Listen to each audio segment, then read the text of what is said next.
Good morning. I'm so glad you could join us for another Wednesday webinar proudly sponsored by the Dairy Standard Agency. I'm Jacqueline Oudendal from the DSA, and Jandri Klopper from Plaas Media will be facilitating the question and answer session at the end of the presentation. So just a special thanks to Plaas Media for their marketing and technical support. As mentioned, we have a Q&A session at the end of the presentation, so you are welcome to write either your question in the question bar, or you can raise your hand during the Q&A session to ask your question then directly to our presenter.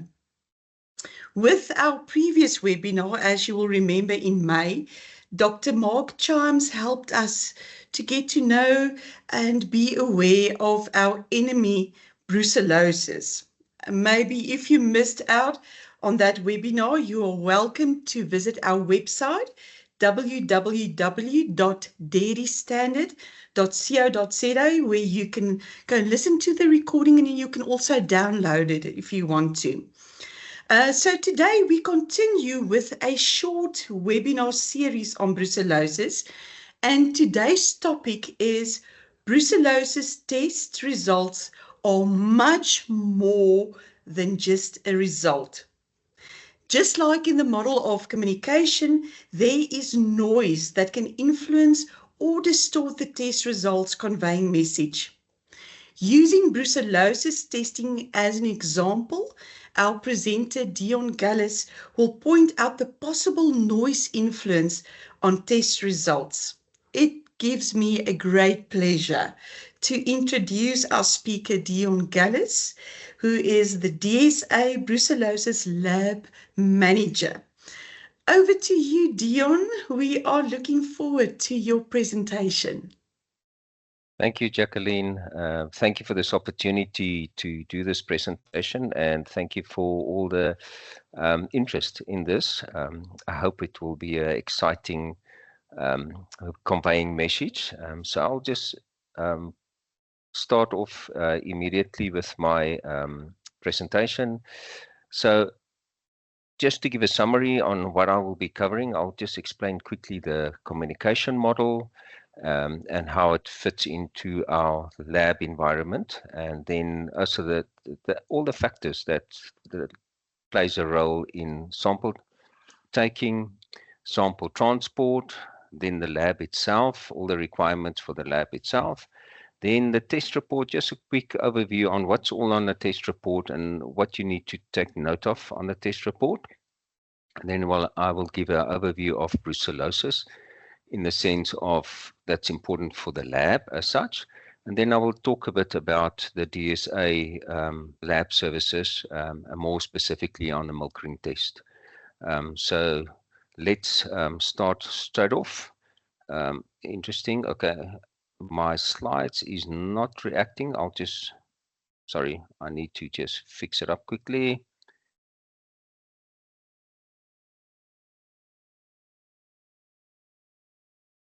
Okay, there we have the communication model. So this is the basic communication model that we have learned through all my years of sales. There's a sender and a receiver that needs the sender that encode the message to go through to the receiver of the message, and the receiver needs to decode the message. So in this little case that we have there, we have a little gold man that's talking gold language to an emoji that is receiving the message. So the gold man is thinking gold and talking gold and grew up gold, and all those factors is noise factors that will influence the message that he wants to bring across. And emoji on the other side, talks emoji, grew up emoji, and all that influence, and that's the noise factors. And then there's the common noise factors between the two of them that's communicating. That's actually physical noise or problems with the translation of the information. So that's just very quickly in a nutshell how the communication model work. So if we look at our lab situation that we have from the samples taken. So we still have the sender, we still have the receiver, we have the channel that it goes through, and the noise that it makes. So I'll start off the farmer, veterinarian, EHP, whoever takes a sample on the site, and then they prepare the sample and send it off on a courier that goes to the laboratory. The laboratory processes the sample, and all of those actions is part of the encoding of the message that ends up on the test report, if I can put it that way, that sends a message. Then if we look further on that, the individuals that read the test report must now decode that message. And it's the vet, the EHP, farmer, milk buyer, QC, all depends. And they have noise factors that will influence that report. And everything that's done in the sampling, transporting, and in the lab is the noise factors that will influence the outcome of the results. So if I can start off very quickly, I will look and concentrate on a few factors of sampling. And in all my years of working in the lab, and it's plus minus 30 years as directly in the lab and as a salesperson and as a key account manager. So I've seen all the perception of sample taking, and it is actually quite astonishing to see how often sample taking is not seen as quite a critical part of the test report. And incorrect sample taking will have an influence on that outcome of the report that you have. So there's three key factors that I would like to remind everybody when you take samples that you need to focus on. So the first one that we will look at is, what are you taking the test for? Well, why? Why are you taking this test? Is it to diagnose? Is it to monitor? Or is it to measure? As in the food safety industry, where I worked with quite a few quality control managers, it was actually frightening sometimes that if you have a little chat with them, they just take samples because they must. And that's a bit scary. Sorry, I'm just going to take something from my throat. That's a bit scary to think it's actually an instrument that you have to find out and to measure and to know, so to help with your decision taking. So it's very important. Why are you taking? Don't just take samples because you have to. Then the big picture, or the realistic picture of your sample. Your sample must represent what is going on, in this case, if we look at the dairy, what is going on at the dairy. And there's always a saying of a story. There's three sides of a story: your side, their side, and the truth. And it's important that you need to focus when you take your sample, that you will have that your story, their story, and the truth will be the same story on that report. Then understand what your sample is representing. So what I mean by that, it's a moment of time, and it can never be repeated.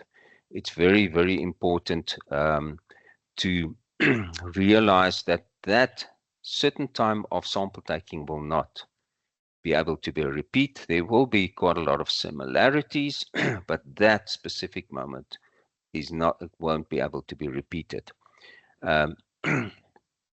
Never go and make a decision on one sample taking. Rather take a few samples before you take critical decisions. It's very important. And that sample that you take might be 30 ml out of a cow, and it might be, according to you, not significant, but it is a decision-making instrument. So if we look, and the best way that I could illustrate it is by this warship. It's a Spanish warship. It's 80 meters long and 12 meters broad. There's a captain that steers the ship, get command, take the ship where it must go. There's people on board that works with the ship to keep it operational. So it's like a business. Everything is functional on it. So I've specifically chose this ship because I've worked on a sample that's the rudder of the ship.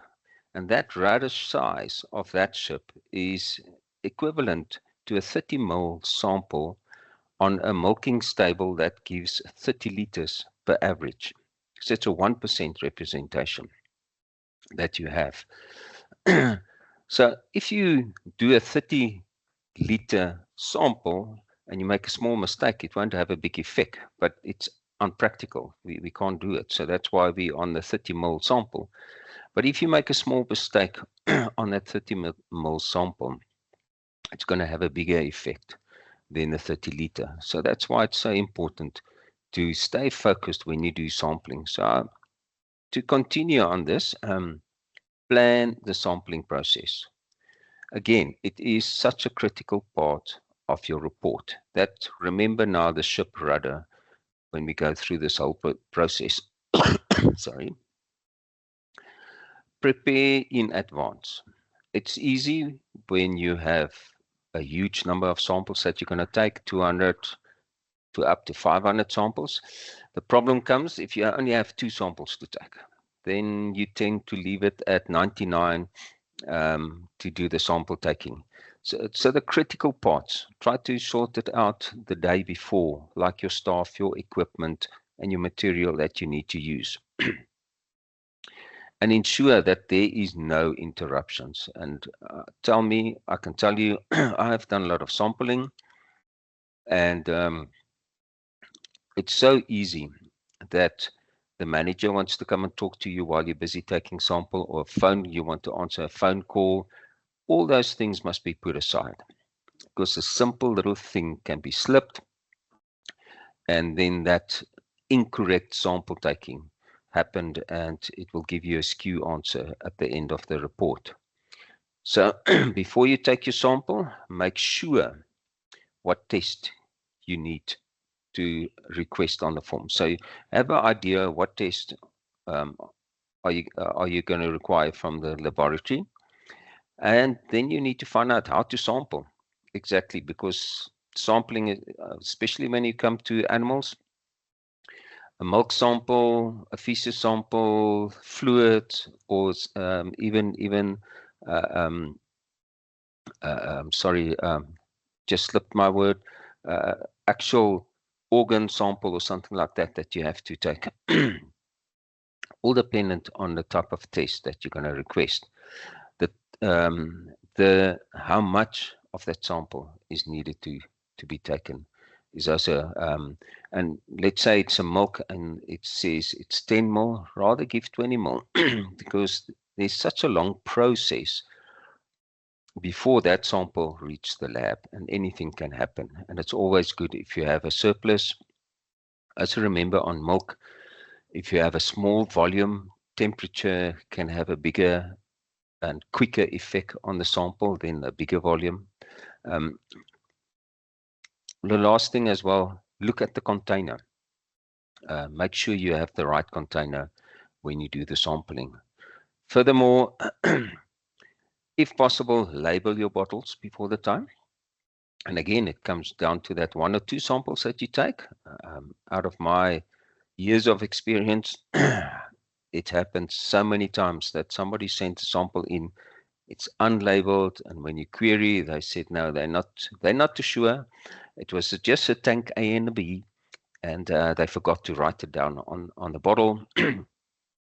Or they were thinking of remembering the left one is A, the right one is B, and when they get to the office, then they can't remember who's who, and then they send it in to see if the results will show the difference. No, rather go resample, mark the bottles properly before you actually sample.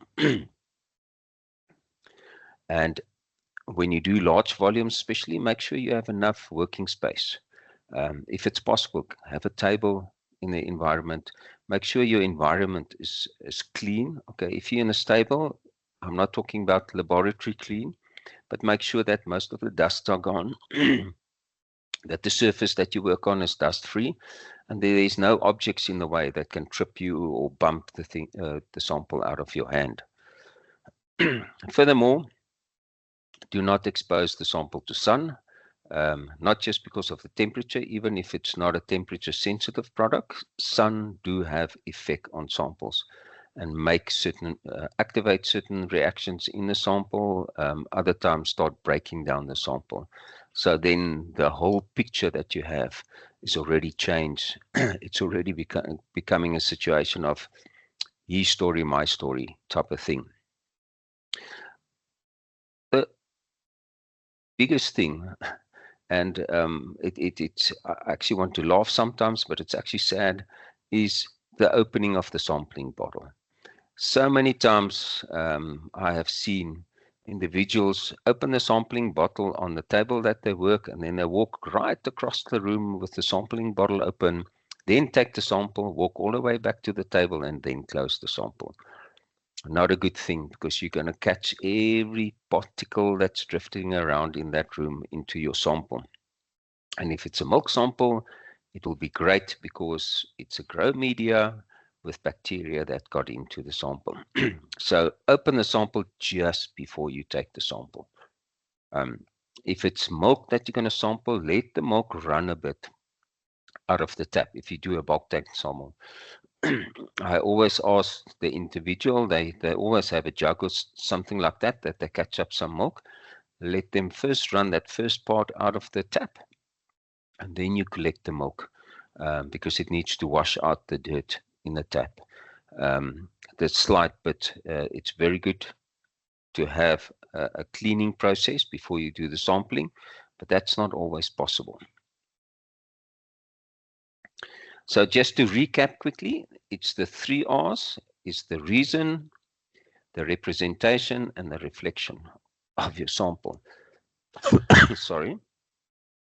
So if you look at that, if anything goes wrong on one of these 3 R's, then that will be a noise on your report. So it means your message will come out skew. So then we look quickly at the preparation of the sample for transport. And here again, make sure that you're done with your box packed, and sample ready, documents filled in before the courier comes and pick it up. Maybe just as extra input here is, when you take samples directly out of a cow, remember it's going to be a warm sample. Get it cooled down as quickly as possible, and let it get a temperature of at least 4 degrees before you send it away on the courier, because you don't want the ice packs in your pack to bring the milk down. You want the ice packs actually to protect your sample until it reaches its destination. Concentrate on the following when you pack, and this is one area that I've seen is misjudged a lot of time, is use ice packs that have been frozen longer than 24 hours, 24 hours and more. That means they will have the endurability for a day or two's transport in your box. Ensure that your cooler box is not damaged. Don't try to patch it before you send it away, or stick it with a tape or glue it. Rather get a new one. And your containers, if it's got like a pop-up container, it's more good that you try to seal it. But please, when you use sellotape, only do 1 layer, and don't close your labeling of your sample, because that's quite a nightmare for the laboratory. Firstly, if you do a thick, several times spinning around, closing your container, if there's a problem with the container, it will still leak through all that tape, but it causes most of the time leakage in the lab, where they are struggling to get that tape off. And if it's over the labeling of your sample, it actually pull off the labeling. So then they don't know what to call that sample on the end. Pack your samples always straight up. Let the lid sews to the top, and that they're tightly packed, that they don't fall around in your box. When you take your, if you do the ice packs, if you can pack an ice pack at the bottom and an ice pack at the top, that will be the best, but not everybody always have that luxuries. So the most important part, the most important area for ice pack is on top, because cold air drops to the bottom. It never rises. So you want that cold air to fall over your sample. Also prevent that your milk, especially milk samples and that they don't have a direct contact on the ice pack, because that layer that's there, that's close onto the ice pack, will freeze, and then you will have partly frozen parts in your milk sample. That's not a good thing for accurate test results. When you are the individual that will going to take your package into the laboratory, keep the box or the cooler box out of the direct sun, especially in the vehicle, because it picks up very quickly high temperatures. To continue on this, complete your submission form in full. So many times the submission form comes in and just the basic stuff is filled in. And then if it's quite a big laboratory that have to process your samples, and there's multiple tests in that sample request, it hampers and influence your turnaround time, because now the individual need to phone you and find out, okay, here you got missing information here, can we have this information? So that's part of when you start sampling and finding out what test you need to do. You need to find out as well what information is needed for that test. The delivery address must always be on the outside. Your request form, always put it on the inside. Then you are sure that it will go with your samples, arrive together at the lab.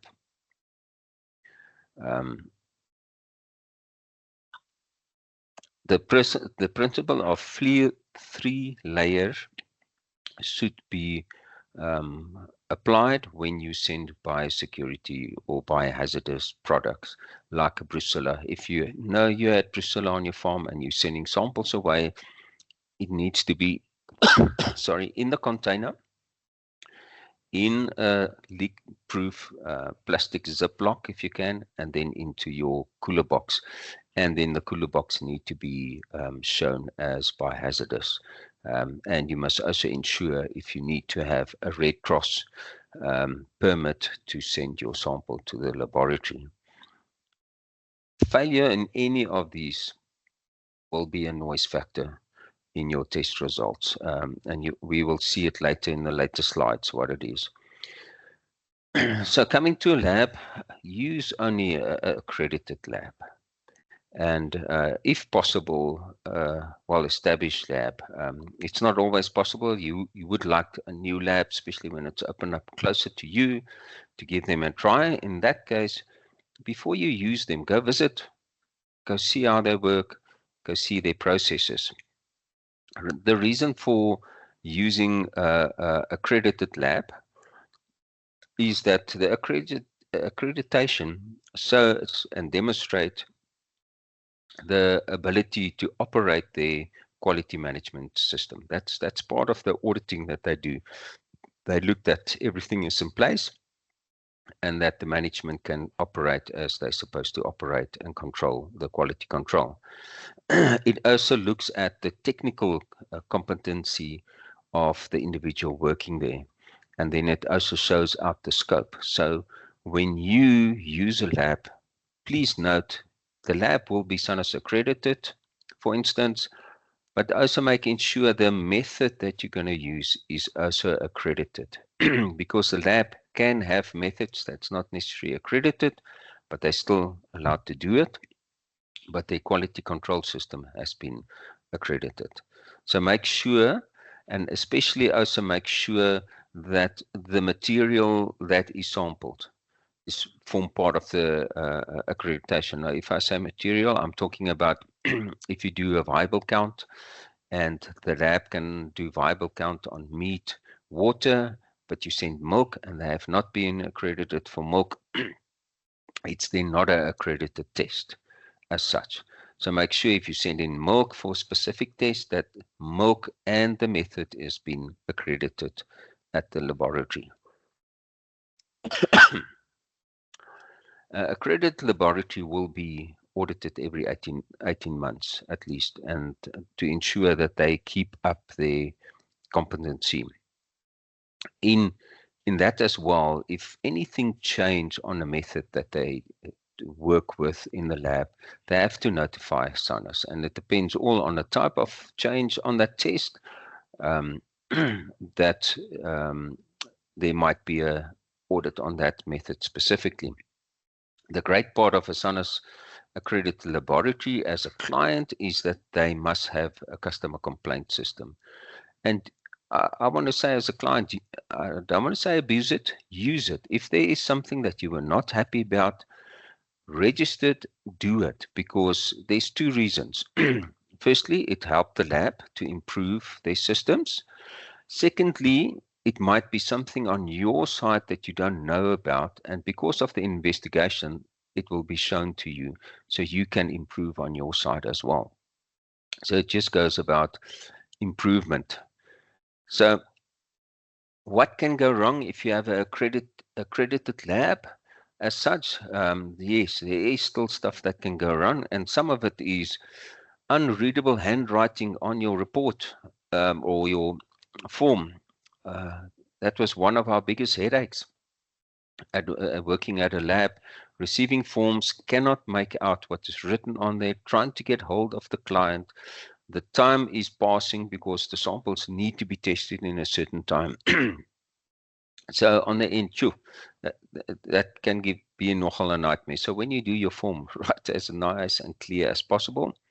Furthermore, the incorrect allocations can happen, and that is due to huge labs have people that needs to process the samples. It do happens from time to time, but it's usually picked up at the lab that happens, so you lose some turnaround time on it. Sample spillage, like I mentioned, can also have an effect, because now you have to contact the client again and explain what happened and decide on what test needs to be done. And a lot of time to follow up on, especially forms that have been filled in incorrectly, is usually time consuming, because not every time with the first call the person is available, and it takes us sometimes several calls to get that information. So just very quickly and short, I don't want to go too much in detail on your test report, but the test report, if the majority of the test on the report is SANUS accredited, it will have a SANUS logo on.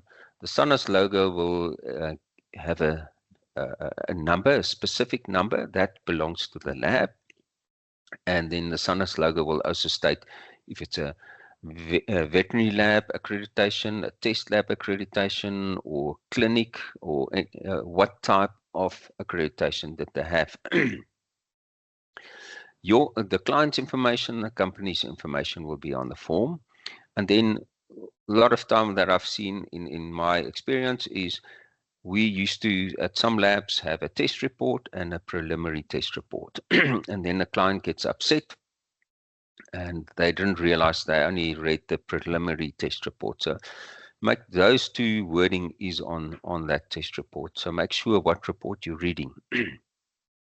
Your sample information will be on, and therefore you can actually verify and see your information and the test information that needs to line up to make sure that that result is actually that sample that you have submitted.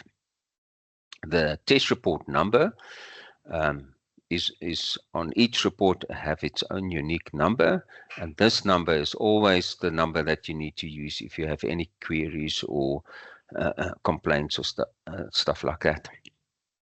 The date sampled, the date tested, the date reported. It helps you to understand when you send away your samples And here again, I would say it's a good practice if you have good communication with your laboratory when you send samples away and you're far off, to follow up when you think the samples is supposed to be there, to follow up with the lab. The lab do not always know that samples is on its way for receival. They just receive it and process it. So a very good thing to have that practice. The type of test that is done will also show there. The method, there's a method number and a method validation number that you can see if it's SANAS accredited, but also if you are comparing to laboratories result, it's important that those two methods must be the same, or else it's not truly utterly comparable. You can have a sort of a comparison, but not the exact comparison. And then there will also be the unit that was tested. That's also important when you do comparisons of lab. The individual that signed off, and then there will be a comment on that lab. Especially if you have a positive result, go and read those comments, because sometimes there's some insight that will be given to you on that, what it means on the positive and what you need to look at. What can distort or make a noise, again, is not understanding the report. A lot of time we have seen unexpected results that really fluster the individual and make them quite upset and then start running away. And then the individual was misinformed.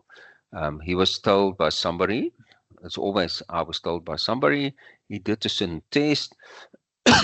It wasn't actually a correct test for the idea what he wanted. So that will also give you misinformation. So if I'm now to give a little overview of Brucella and kind of focus a little bit now more on Brucella testing. It is a bacterial zoonotic state control disease all in one, and it's controlled by the Animal Disease Act. The disease causes abortion, also a reduction in conception and calving. So it's got an economical effect, in short. More important, on the public hazards that it can cause. People can get infected if they drink contaminated raw milk. The milk needs to be contaminated with the actual bacteria. So later I'll explain that a little bit more. If contaminated raw milk is used to make cheese or yogurt or ice cream, that can also infect the person. The cheese do actually have a period that it's within 3 months. After 3 months, the chance is very slim. And then actually the most, I don't want to say common, but the one that infects you quite easy is when infected materials splash into your eyes and your mouth. Or you transfer that infected material with your hands to your eye and your mouth. Your eye is one of the easiest absorbents of Brucella into your body. The afterbirth of a cow or the abortion material is one of the material that's the biggest propagation of bacteria in the environment and in animals because of the high level of bacteria in that product. The animals that become infected, will not necessarily immediately test positive. They can take up to 3 years before they will even show on a test as positive, and still cause actually be a threat on the farm and for the farm workers. If one animal tests positive on a milk ring test or other test, then the whole herd is seen as positive. So in other words, it's called a disease, a herd disease. Animals, vaccination is compulsory. So if we look at the laboratory itself, laboratory testing is divided in 2 main groups. it's a direct method and an indirect method. The direct method looks directly at the pathogen itself. So you will, in those labs, you will do smears or you will do cultures, cultivating cultures to identify the organism as such. The indirect method is looking at very specifically antibodies of the disease, in this case, Brucella abortus, in serum, milk, or semen. So if we look at that, we will look at like the milk ring test, the Rose-Bengal test, the complement fixation test, or ELISA test. They're all looking at the presence of antibodies. We at Dairy Standard Agency have launched and is in the process of developing a Brucella lab, and our first focus will be to validate and implement the milk ring test. After that, we will move and implement the Rose-Bengal test and then the complement fixation test. And you will understand just now why these tests. I'm just going to take a sip here quickly.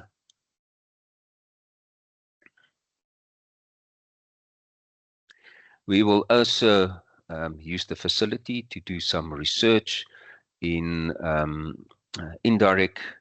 new indirect methods to obtain the data and implement it where possible. So if we look now, I'm going to focus just now for this round on the milk ring test and bring in now the whole context that I've discussed prior to this of all the noise factors and what can happen. So just in principle, how does the milk ring test work? It is basically a stained antigen that you add into raw milk specifically, not pasteurized, not UHT milk. It must be raw milk, and then incubated at 37 degrees. If there is antibodies in that milk, agglutination will take place, and because most of your antibodies are trapped in the fat part of the milk, if I can break it up like that, the fat will drift up in the incubation period to the top, and that will form the ring.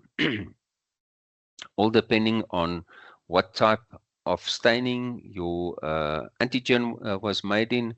It might be blue, purple, or pink.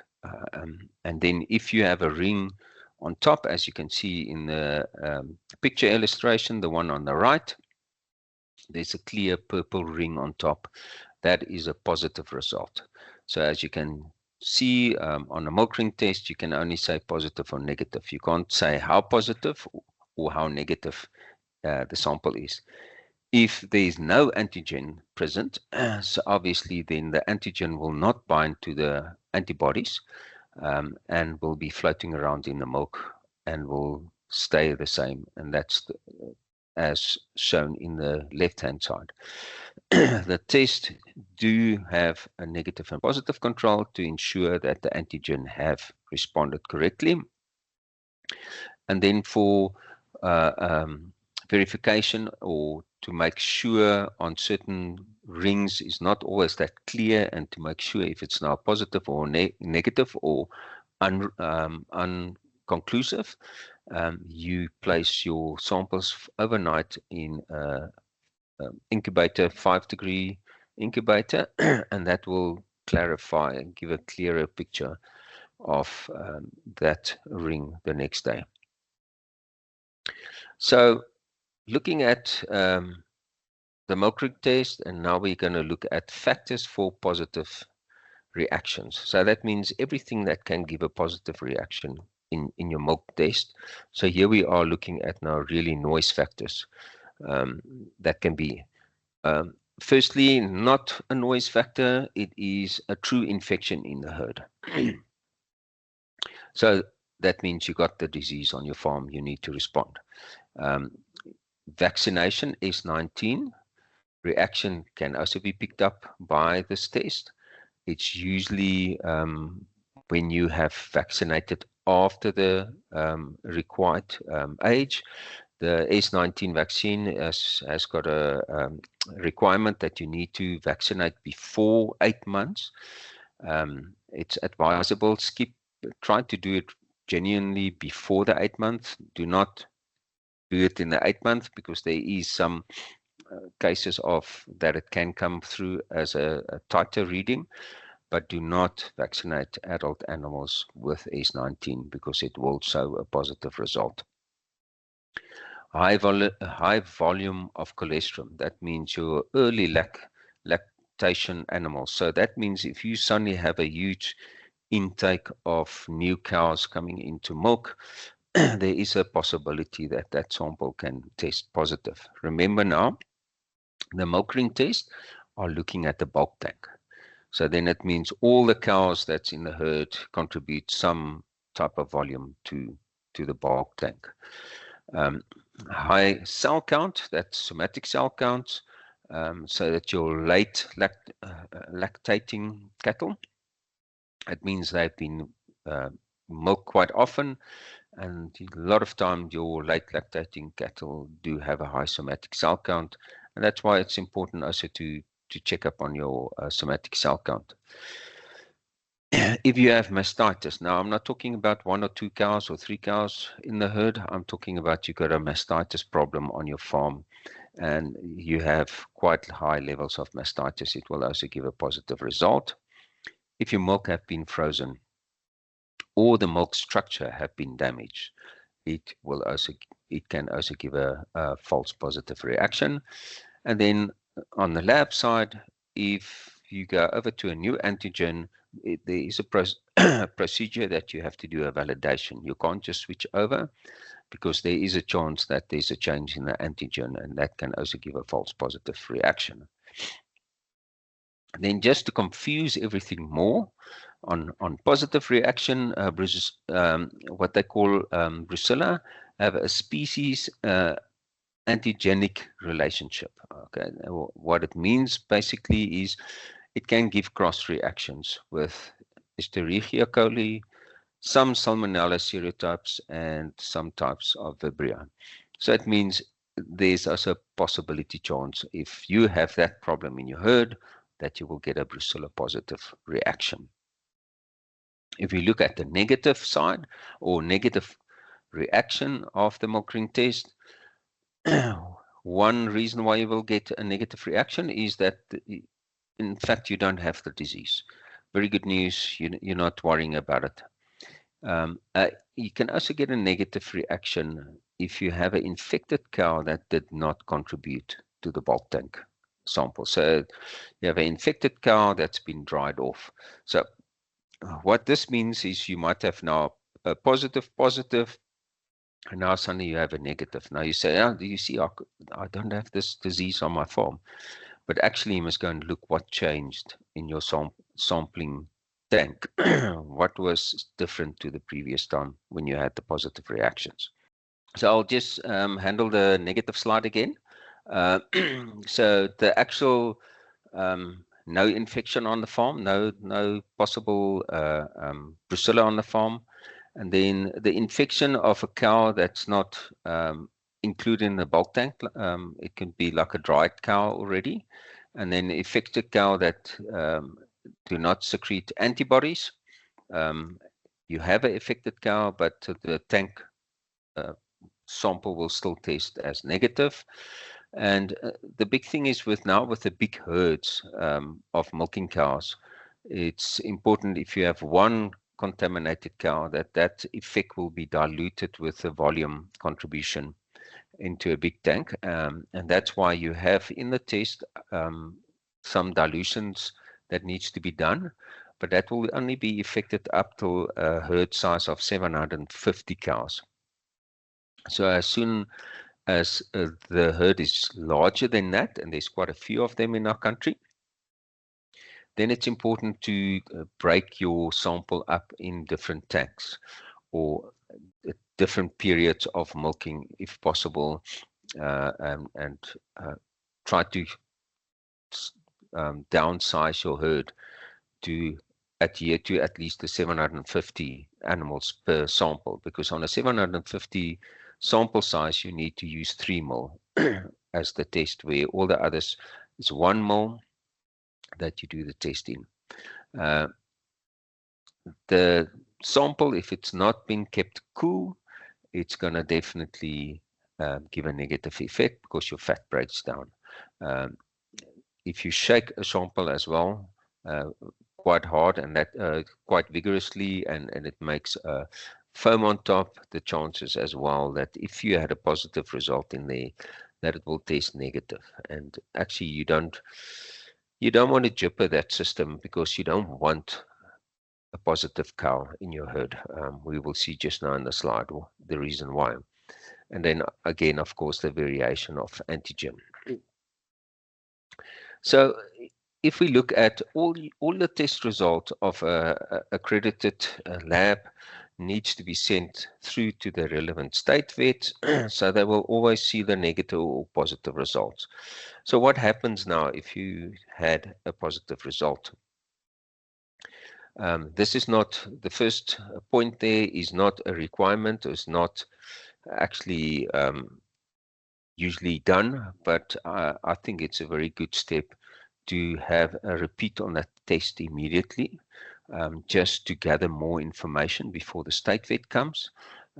Send away, take a sample, take extra care on how you took the sample, and try to get that sample as quick as possible at the lab for testing. And then in the meantime, you start to investigate what could have given a positive result on that farm. Because now remember, the milk ring test is not just looking at just positive animals, there is false positive reactions as well. The state vet will come out and will then bleed every animal on the farm, and that will be a serum to obtain serums to find the individual animal, and most of the time it's a Rose-Bengal test.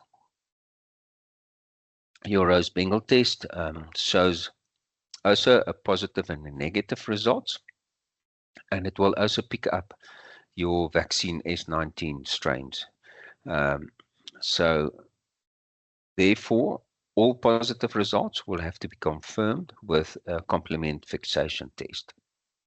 Now, a complement fixation test gives actually a value in units per mil that can be read, so you can do some interpretations on the results. It will still pick up a S19 vaccine strain, especially when you have recently vaccinated the animals, or if an adult animal have been vaccinated, it will still pick up that results. The farm, of course, will be then quarantined, and all the positive animals will be branded with a C on the neck and will need to be culled. You're not allowed to transport them, sell them to anyone else, or slaughter them. They need to be culled and put aside. The herd is only brucella free after you have done 2 serum full herd tests, and they both must be negative, and the 2 tests must be 3 months apart, as well as your monthly milk ring test for 12 months. So you can see the complications or the implication of when you have a positive cow. Sorry, there is some issues on you will not be stated as brucella free, and not all milk buyers will then necessarily buy your milk. The brucella will be neutralized by pasteurization. It is a bacteria that can get killed or will be killed easy by heat. It's not necessarily a treatable disease. So that in a nutshell, I would say, is what I can share with you on Brucella and the laboratory and all the noisemakers in that. And I want to say thank you for lending your ears. And if you have any questions, you're more than welcome to ask. If you have any questions, you can raise your hand and I will unmute you. Charles, you can unmute yourself and ask your question. Morning, January. Okay, thank you. Thank you, Dion. My name is Charles and I'm from Dairy Group. Just a quick three things. Just the last one on the herd test, positive test results. Am I understanding correctly that you're saying after 2 full serum tests, it's considered being negative? Because I'm under the impression it's actually 3 tests. Because we just happen to know of a case in 2024 when a farm tested negative twice, 3 months apart, and then late in the year they tested positive again. So that farm is still under quarantine. That's the first one. The second one, what do you suggest we do with 1,500 to a 2,000 herd size using one bulk tank when it comes to the testing for milk ring tests? And then just lastly, back onto sampling, I was under the impression that there's only one standard procedure of sampling in an open bulk tank, for instance. What is the thought process behind measuring, monitoring, or diagnosing of the sample, or am I misunderstanding it completely?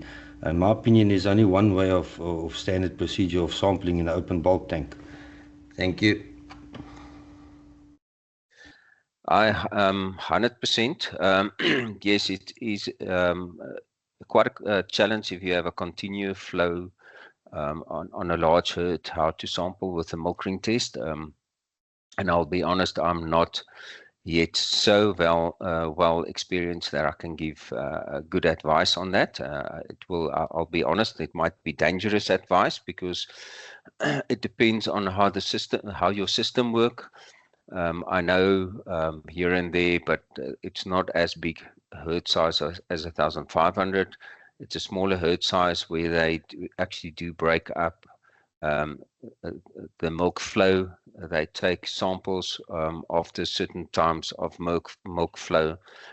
Then they take individual, like 100 ml in a 100 ml sampling bottle, and then they pull that together to make a pooled sample, or they send, actually, sorry, they don't pull it together, they send it one as different samples out through their process, and then they have a good record of which cows came in for milk from what time to what time. That's the one way where you can handle it, try to minimize that control. The question on the twice, it's the literature that I read explained twice. I did hear about a third time as well, and that's why the comment that I made there, it was twice and with 12 months of milk ring test negative. They won't give you your certificate after twice negative testing, but they will have like a positive attitude that you are going in the right direction. Yes, and then after 3 months, that means 10 to 1, it's a dry cow that came into the herd again, that it's been picked up, or there's so many factors that plays a role. So many times I heard people say, no, they got a closed herd. And then when you hear later again, they actually have bought one cow in. They just forgot about that one cow that they bought in somewhere. Or the cows are bordering a beef herd that got newly contaminated because the beef herd has not been tested and checked if they have brucella in them. I forgot now the third one. On that, I hope I answered everything. Dion, yes and no. So we still don't know whether it's 2 or 3. I'm just saying that a farm that tested negative twice last year on serum, tested positive a third time, and they're still in quarantine. And the milk ring test has been negative for the past 18 months. Sure. So Yeah. I'm really not sure what the legislation here says now. I mean, we need to do some homework on this, please. The Yes, last we one will. was this. The last one was the sampling issue, or not the sampling issue, the sampling third. So, I mean, Method. for the Yes, okay. the method. I mean, in my opinion, there shouldn't be any different methods for any different analysis.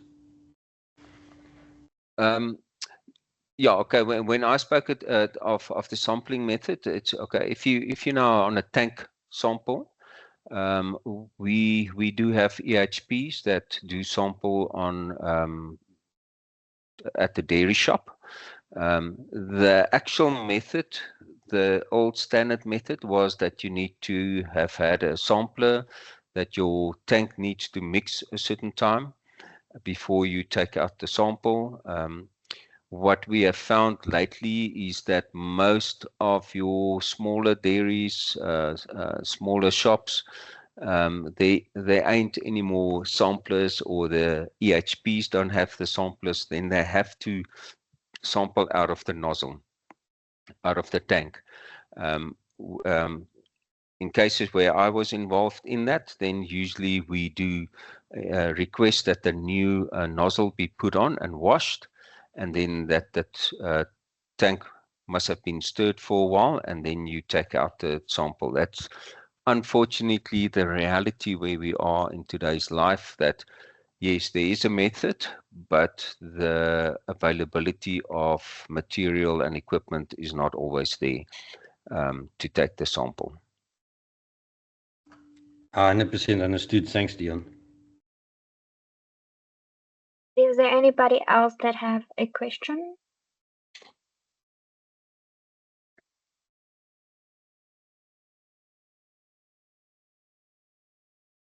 Does not look like there's more questions, Dion.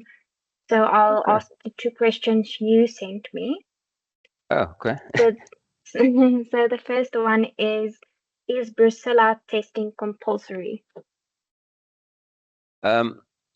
Again, there is now this yes and a no. On dairy herds, it's sort of a compulsory thing, because if you don't do your testing and prove that you are negative for Brucella, you will not have your Brucella-free certificate that the state will sign off. Under the beef herds, there is no, it's not compulsory for them to do that test at all. And they actually shy away from it sometimes because they don't want to be placed under quarantine. Because as soon as you have been placed under quarantine, then you have to go through all those testing to prove that you are negative before you're allowed to sell your beef cattle to an abattoir as such. Okay, then the second question. With all the false positive results on the MRT, why do we still use the MRT? The actual reason why the MRT is still in use is because of the ease of gathering the sample and processing the sample. And we have to understand it's just a screening test. You can never use a MRT to say you have Brucella. It's just a screening test that puts a red light on for you, so that when you get therefore when you get a positive result, then don't catch a freak or panic. Do your due diligence. Go look up on all your records. Go see what have changed in your previous test to this test, and the milk ring test can be monthly tested. Where the other tests, you need to get a state vet out. They're not always available. They don't always have the funds, or you need to get your vet out. It's quite expensive, and all that equipment that you use, or the tubes, and then send away for tests. It becomes quite expensive then to do that on a regular basis. And because Brucella is have such a big economical impact on your herd, you want to be on top of it and stay alert on it. So the understanding then, it's a relatively cheap test. It's very easy. You don't have to upset your animals to get samples. You can actually just take it from the milk and send it in. Is there any other questions? Remember, you can raise your hand or ask it in the chat.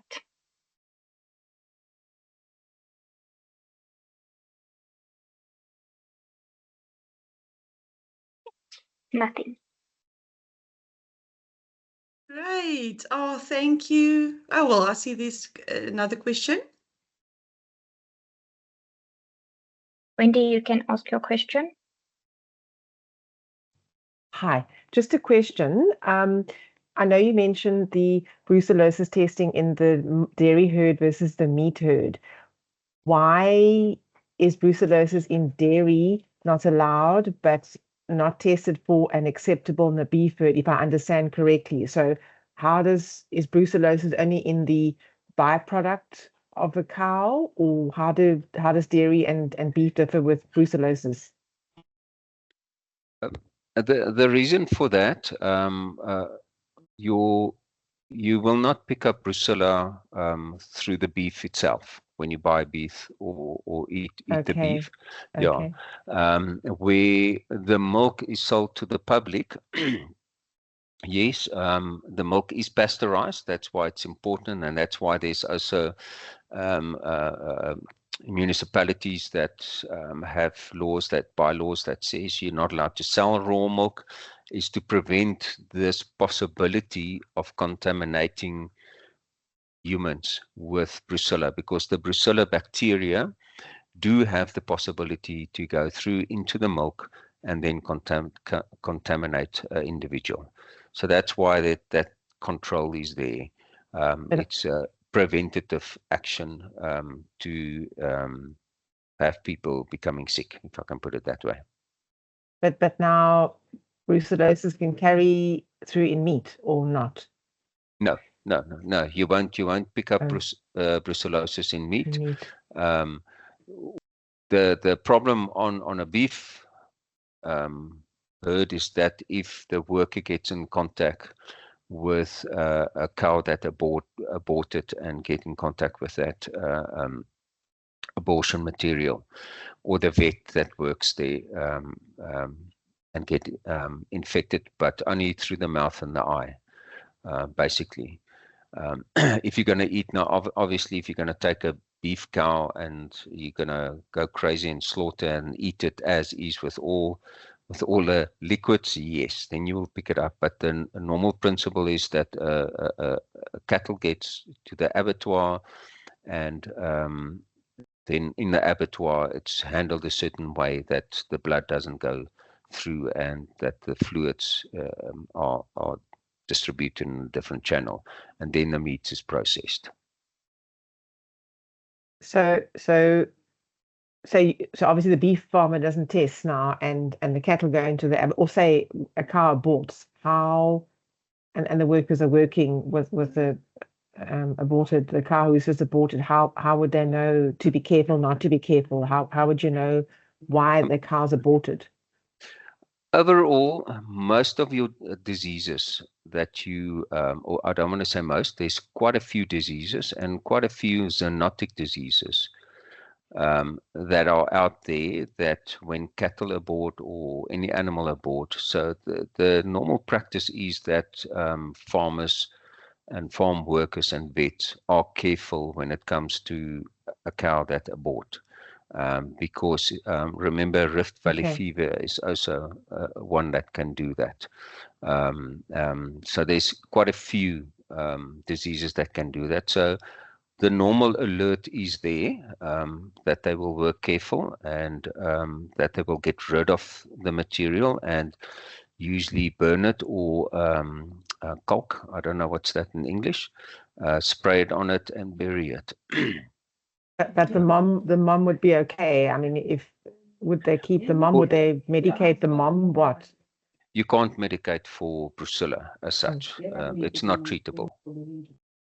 So she will continue then carrying it if she's aborted, and then she would go onto the abattoir. So would that not carry through?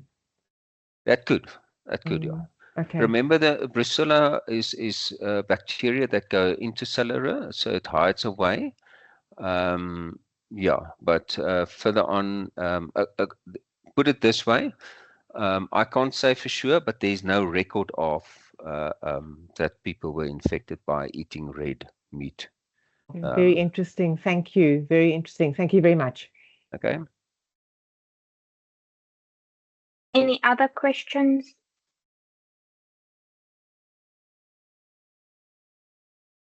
Good. It seems that we do not have any questions. Yandri, am I correct? No questions. Yes. Great. Thank you so much, Dion, for an insightful presentation. We absolutely greatly appreciate your effort and the value that you've added. Thank you so much. Our next webinar will be on the 30th of July, and we are going to handle a hot topic, foot and mouth. And Dr. Mark Chimes is going to present that webinar. So please make sure that you register. We will keep you posted on the social media to give you the link to register, and we are looking forward to seeing you again on the 30th of July. And that's all said. Thank you so much for your time, making time to attend the webinar, and we wish you all a wonderful afternoon and hope to see you all on the 30th of July. Keep well. Bye-bye.